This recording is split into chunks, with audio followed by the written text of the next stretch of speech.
Hi, here we have 2/5 of the voters promised to vote for P and the rest promised to vote for Q. So let's say the total number of voters is 100x. Okay, so the number of voters who promised to vote for P out of this 100x is 2/5. So 2/5 of 100 is 2 into 200 by 5, 40x. These are the people who will be voting for P or who promised to vote for P. Whereas the rest, that means 100x minus 40x is 60x. The remaining promised to vote for Q. This was the initial promise. Now what happens is, of these, on the last day, 15% of the voters went back on their promise to vote for P and 25% of the voters went back on their promise to vote for Q, and P lost by 2 votes.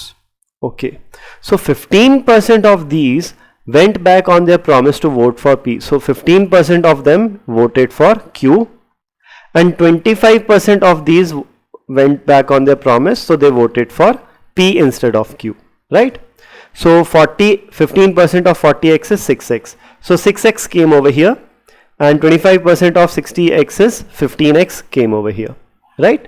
So at the end what happens is, out of 40x, 6x went over here. So that becomes 34x. And 15x were additionally added to P. So voted for P.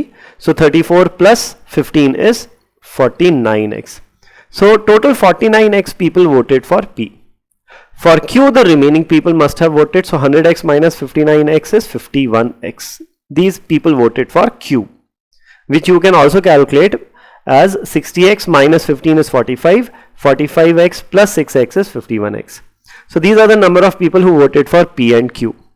Now at the end, Q or P lost by 2 votes. That means P received 2 votes less than Q. So number of votes received by P is 2 less than the votes received by Q, which is 51x.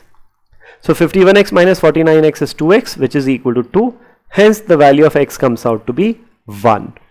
So the question is, then the total number of voters is how many? The total number of voters would be 100 into 1, which is 100. Hence the answer here is option A. Thank you.